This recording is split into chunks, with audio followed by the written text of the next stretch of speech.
The Andromeda spiral had seen better days, though admittedly, those better days had occurred roughly 3 billion years ago, when the local star systems weren't crawling with self-important species wielding fusion cannons and diplomatic immunity. Currently, the galaxy buzzed with the sort of tension that preceded either a really spectacular war or an equally spectacular peace treaty, and given the track record of galactic politics, smart money was on the war. 3 major powers had their tentacles, claws and various other appendages wrapped around the throat of galactic civilization, each convinced they were the rightful inheritors of cosmic dominance. The hegemony, a collection of crystalline beings who communicated through harmonic frequencies that could shatter glass at 50 parsecs, controlled the northern spiral arm with the efficiency of a bureaucratic nightmare.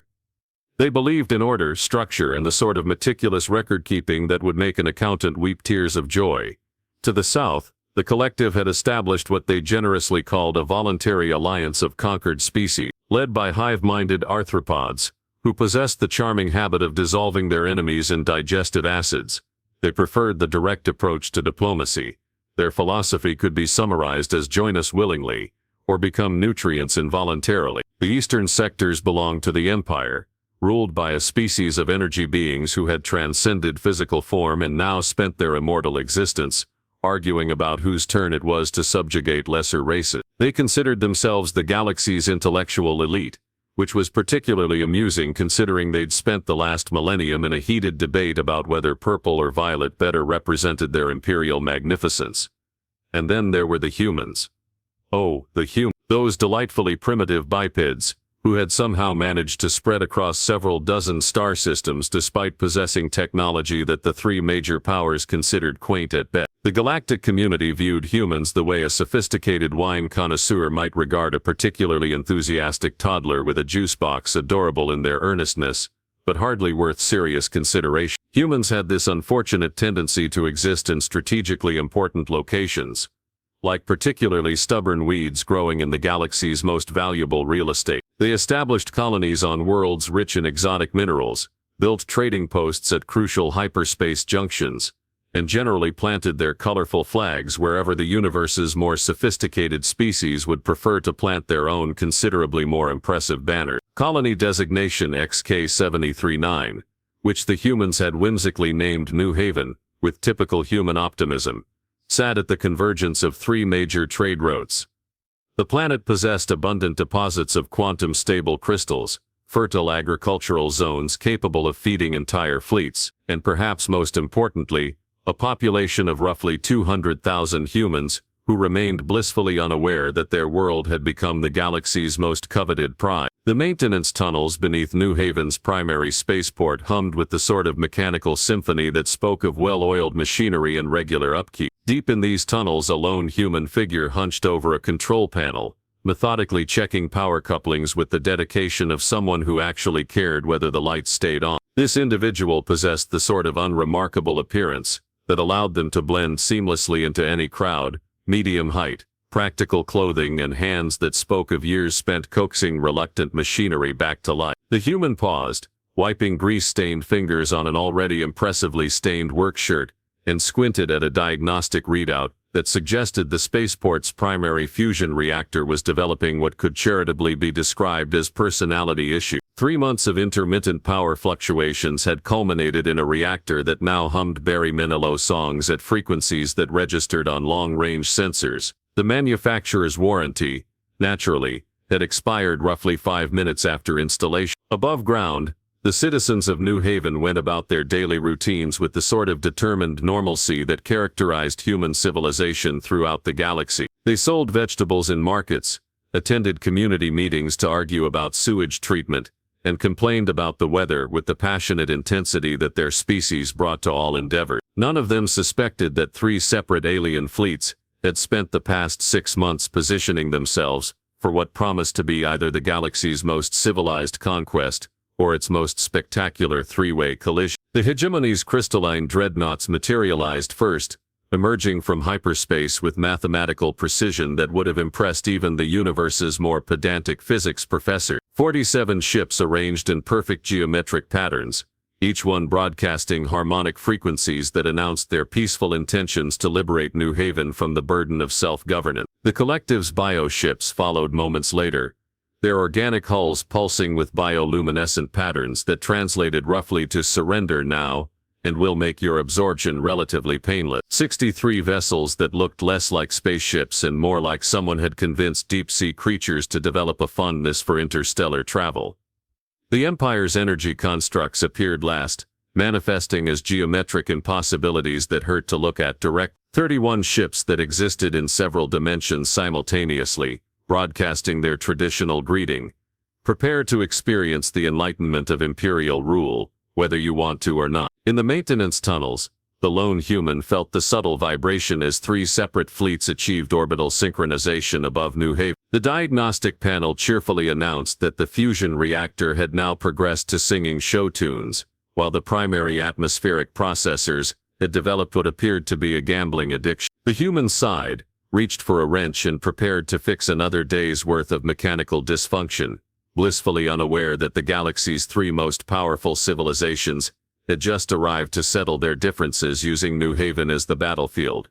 Sometimes ignorance truly was bliss. The 3 alien forces descended upon New Haven with all the coordinated grace of a diplomatic incident waiting to happen. The hegemony established their forward command in the Colonial Administration Building, their crystalline forms refracting morning sunlight into prismatic displays that would have been beautiful if not for the implied threat of cosmic subjugation. They filed paperwork with meticulous precision, each form stamped and notarized before being filed in triplicate across 17 different departments. The collective, displaying their characteristic subtlety, had burrowed into the agricultural district, and were busily cataloging the nutritional value of every living thing within a 5-kilometer radius. Their bioforms scuttled through crop fields with scientific enthusiasm, occasionally pausing to sample local flora while their hive mind calculated optimal digestive enzyme ratio. The farmers, to their credit, continued tending their vegetables with the sort of stubborn determination that characterized humanity's approach to most impossible situations. Meanwhile, the Empire's energy constructs had manifested around the spaceport's primary tower,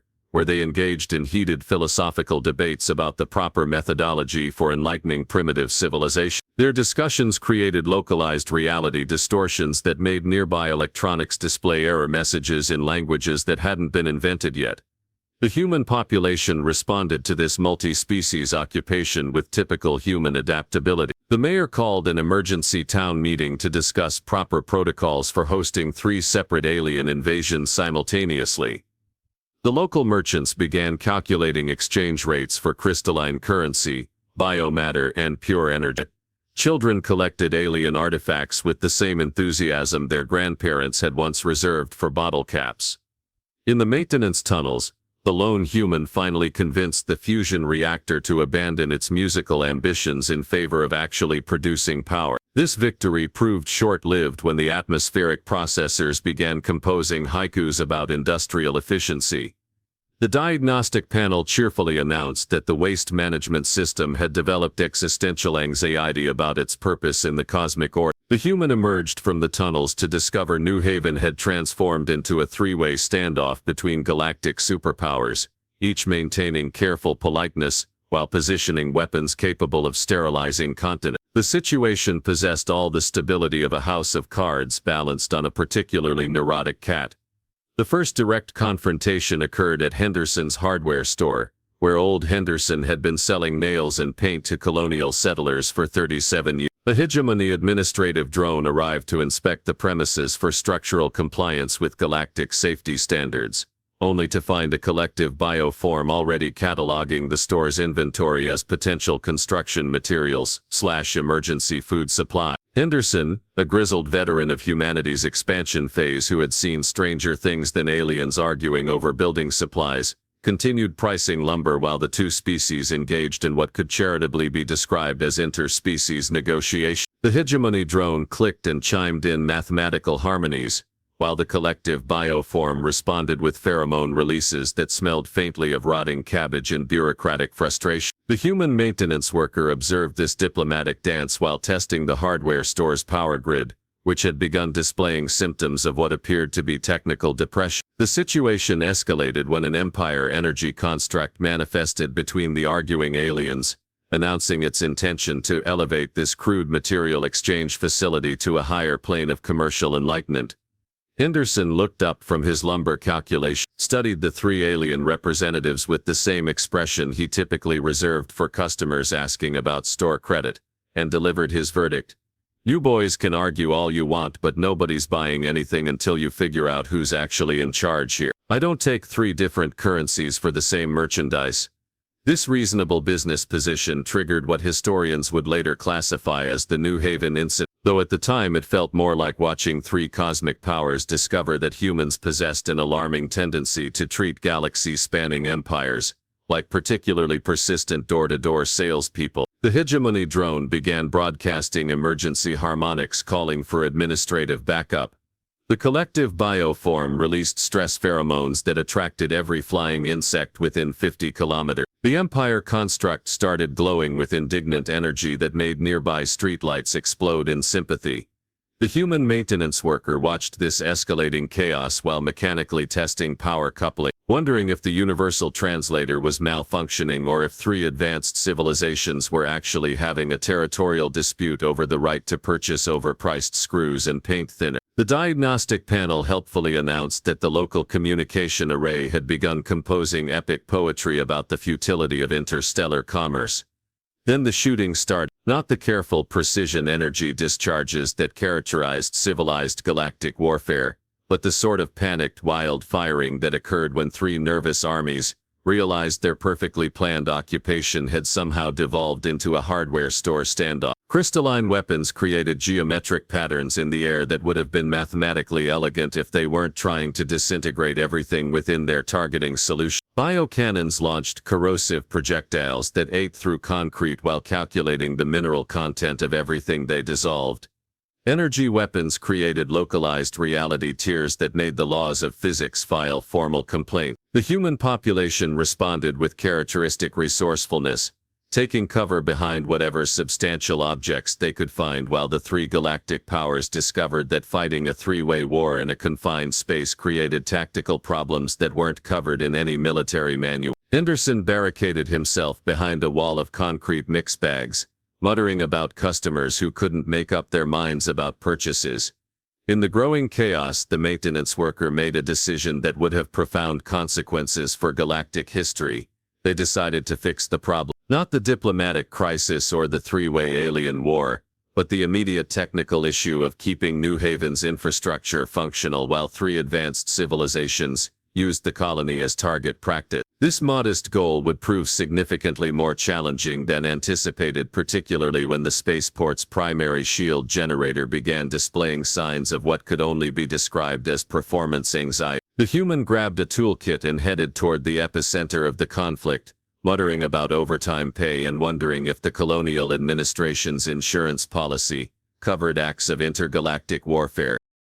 The shield generator's control room had become a battleground where the laws of physics went to die horrible, mathematically complex deaths. Crystalline energy patterns carved geometric impossibilities into the walls, while bioacidic compounds dissolved anything foolish enough to maintain structural integrity. Reality tears leaked temporal anomalies that made the room's clocks argue about what time it actually was. The human maintenance worker surveyed this chaos with the resigned expression of someone who had spent years dealing with malfunctioning equipment and unreasonable deadlines. The shield generator, a massive cylindrical device that normally hummed with quiet efficiency, now sparked and wheezed like an asthmatic dragon with electrical problems. Its control panel displayed error messages in 17 different languages, including 3 that wouldn't be invented for another century.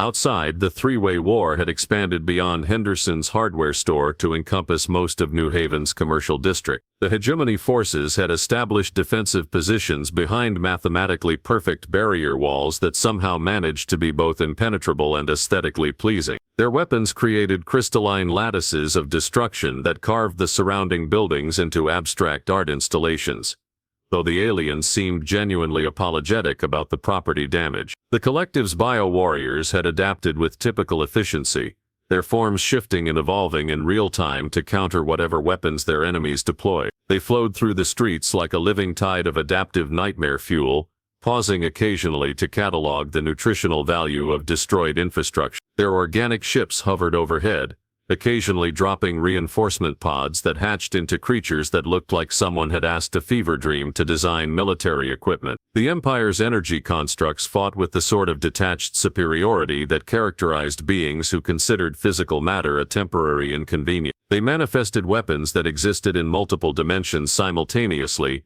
creating attacks that arrived before being fired and caused damage that wouldn't be fully understood until next Tuesday. Their philosophical debates about proper combat etiquette continued even as they obliterated everything within several city blocks. The human population had responded to this escalating destruction with remarkable creativity. Mayor Henderson had established an emergency shelter in the old subway tunnels, while simultaneously organizing a betting pool on which alien faction would run out of ammunition first. The local school teacher had turned the crisis into an impromptu lesson about interstellar diplomacy, though she was having difficulty explaining why 3 advanced civilizations were apparently incapable of sharing. In the shield generator's control room, the maintenance worker began the delicate process of keeping New Haven's primary defensive system operational, while 3 galactic superpowers used the colony as their personal demolition derby. This task proved complicated by the fact that each alien faction's weapons operated on fundamentally different principles that created interference patterns capable of making quantum mechanics file for early retirement. The first major breakthrough came when the human realized that the 3 alien technologies,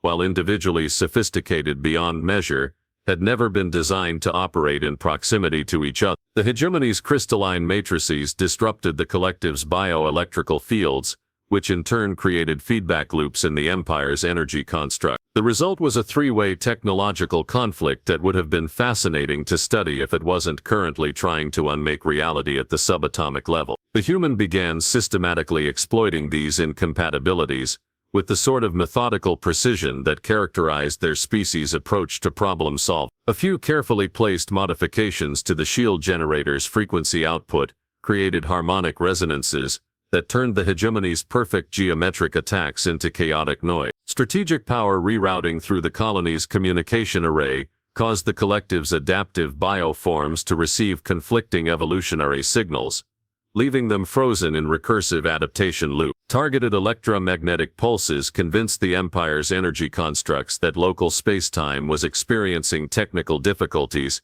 and required immediate philosophical consultation. The 3 alien armies, each supremely confident in their technological superiority, suddenly found themselves dealing with equipment malfunctions that defied every known principle of advanced warfare. Crystalline weapons began producing abstract art instead of destructive energy patterns. Bioforms evolved into increasingly elaborate but functionally useless configurations. The human worked with quiet efficiency, treating galactic warfare like any other technical problem requiring creative solutions and adequate cost. The colony's infrastructure groaned under the strain of channeling incompatible alien technologies through systems designed by beings who still thought quantum entanglement was a particularly complex knot-tying technique. But human engineering had always possessed a certain stubborn reliability that compensated for its primitive appearance. The first alien casualty was a hegemony command drone that became hopelessly confused when its targeting systems began receiving romantic poetry instead of tactical data. The second was a collective bio-warrior that evolved itself into a sentient flower arrangement after its adaptation protocols encountered what appeared to be contradictory evolutionary pressures from 17 different directions. The third was an Empire energy construct that achieved enlightenment about the futility of physical violence and transcended to a higher plane of existence, leaving behind only a faintly glowing note of apology. As the 3 armies struggled with increasingly unreliable equipment, they began to suspect sabotage. The hegemony accused the collective of deploying bio-warfare against their crystalline matrices.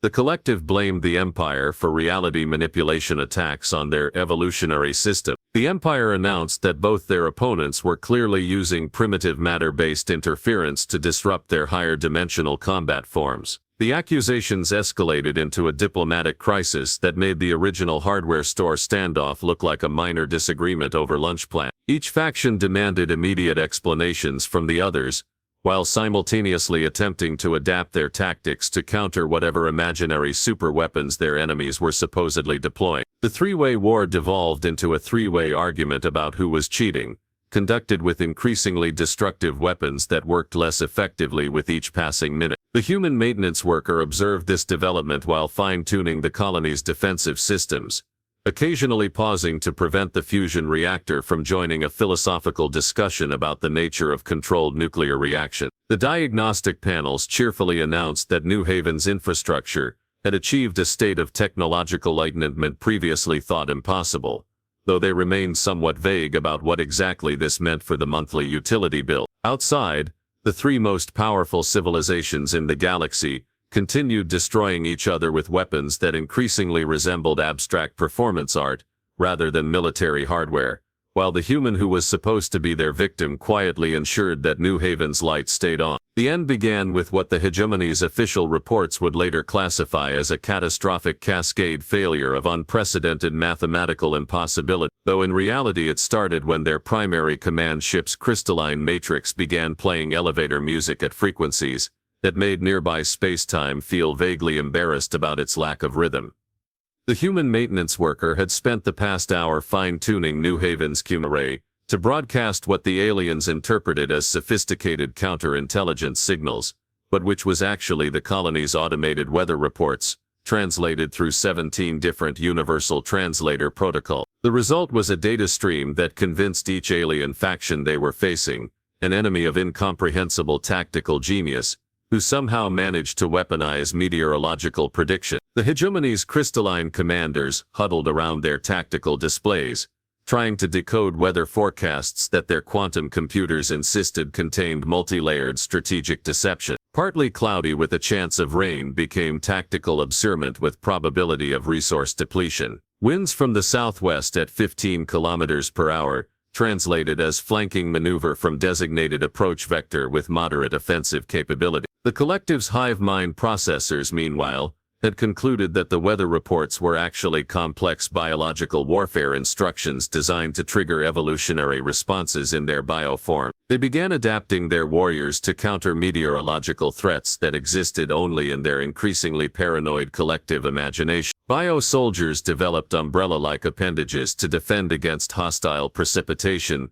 while growing internal barometers to detect atmospheric pressure attacks. The Empire's energy constructs achieved the most spectacular misinterpretation, determining that the weather reports represented profound philosophical treatises on the nature of atmospheric consciousness. They began responding to forecast updates with increasingly elaborate metaphysical dissertations about the spiritual significance of humidity levels and the cosmic implications of pressure systems. Their combat effectiveness dropped proportionally to their intellectual pretension. The human continued working methodically through New Haven's technical systems, treating the escalating alien confusion as a minor distraction from more pressing concerns like the water treatment plant's recent development of opinions about fluid dynamics. Each system modification created new layers of technological interference that the three alien armies interpreted as evidence of increasingly sophisticated human defenses. When the main power grid began cycling through different electromagnetic frequencies, the hegemony concluded they were facing adaptive energy warfare beyond their mathematical models. The collective interpreted the power fluctuations as bioelectrical attacks designed to disrupt their organic neural networks. The Empire decided the electrical patterns represented a primitive species achieving technological transcendence through pure force of will, which they found either inspiring or terrifying, depending on which energy construct was doing the analyzing. The situation reached critical mass when the human activated New Haven's emergency broadcast system to announce that the spaceport's main terminal would be closing early for routine maintenance. This practical announcement, transmitted simultaneously across all three alien communication networks, was interpreted by each faction as the opening gambit of humanity's final offensive.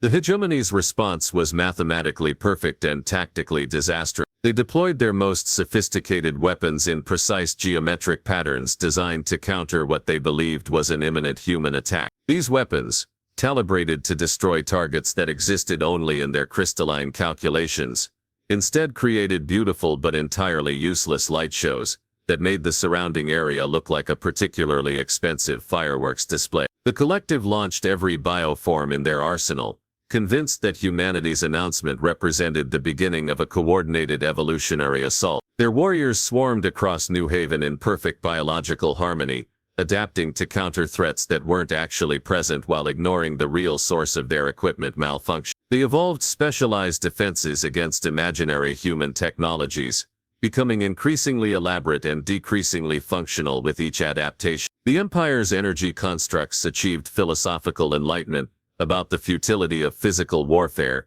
and began manifesting weapons that existed purely as conceptual attacks. They fired ideas instead of energy, launching abstract concepts like defeat and surrender at targets that remained stubbornly concrete. Their attacks achieved perfect theoretical success while accomplishing absolutely nothing in practical terms. The human maintenance worker, oblivious to these cosmic misunderstandings, continued addressing New Haven's infrastructure needs with characteristic methodical precision. The fusion reactor had developed a gambling addiction, but was still producing power. The atmospheric processors were composing love letters to the air recycling systems, but maintained acceptable oxygen levels. The waste management network had achieved enlightenment about the circular nature of matter, but continued processing sewage with philosophical acceptance. As the three alien armies exhausted themselves fighting enemies that existed only in their respective imaginations, their mutual suspicion reached levels that would have impressed paranoid conspiracy theorists throughout the galaxy. Each faction became convinced that their opponents possessed reality-altering technologies that made direct confrontation impossible through conventional means. The hegemony decided that both the collective and Empire were using dimensional manipulation to hide their true capability. The collective concluded that their enemies were deploying advanced evolutionary countermeasures that required increasingly exotic adaptations to overcome. The Empire determined that everyone else was engaging in primitive matter-based warfare, while they alone truly understood the spiritual nature of conflict. The final confrontation occurred when all three factions simultaneously launched their ultimate weapons at what they believed were hidden human command centers. The hegemony targeted the weather station, convinced it housed humanity's strategic operations center. The collective attacked the sewage treatment plant, identifying it as the source of the bioelectrical interference. The Empire manifested their most powerful energy constructs around the fusion reactor, certain that humanity's primitive power source was actually a camouflaged dimensional weapon. The human maintenance worker watched from the shield generator's control room, as three galactic superpowers combined their most sophisticated weapons to declare war on New Haven's municipal infrastructure. The weather station, sewage plant, and fusion reactor responded to this assault with the sort of catastrophic system failures that occurred when advanced alien technology encountered human engineering designed by the lowest bidder. The resulting explosions created a spectacular light show visible from orbit, though the actual damage was limited to making the colony's utility systems temporarily more eccentric than usual. The weather station began predicting rain in other star systems. The sewage plant achieved consciousness and immediately filed a formal complaint about working conditions. The fusion reactor learned to play jazz music while maintaining perfect power output efficiency. The three alien fleets, witnessing what appeared to be humanity's ultimate victory through the weaponization of municipal services, concluded that they were facing a species capable of turning basic infrastructure into instruments of galactic war. Faced with enemies who could apparently transform sewage processing into military technology, all three factions reached the same inevitable conclusion. Strategic withdrawal was the only logical option. The hegemony departed first, their crystalline ships broadcasting harmonious farewell messages that roughly translated to, "We acknowledge humanity's superior mathematical approach to civic engineering." The collective's bioships followed, leaving behind pheromone markers that warned other species about the dangers of underestimating creatures capable of evolutionary warfare through plumbing systems. The Empire's energy constructs manifested one final philosophical observation about the enlightenment that came from recognizing when retreat represented the highest form of victory. Within hours, New Haven's orbital space was empty except for the usual collection of communication satellites and commercial traffic that characterized human colonial space. The colony's population emerged from their shelters to discover that three galactic superpowers had been defeated by malfunctioning infrastructure and creative interpretations of weather reports. The human maintenance worker completed the day's repairs, filed a routine report about equipment maintenance during unusual circumstances, and began planning modifications to prevent the fusion reactor from developing any additional musical ambition. The diagnostic panels cheerfully announced that New Haven had achieved a new standard of municipal excellence, though they remained diplomatically vague about how this related to interstellar warfare. In the depths of space, 3 separate fleets transmitted urgent warnings to their respective governments about humanity's terrifying mastery of defensive warfare through infrastructure management. The galactic community would spend decades debating the strategic implications of a species that could apparently win wars by fixing plumbing, while the humans of New Haven continued their daily routine, blissfully unaware that they had just redefined the nature of cosmic conflict through the simple expedient of keeping their lights on. The universe, it seemed, had a peculiar sense of humor about which species deserved to inherit the stars,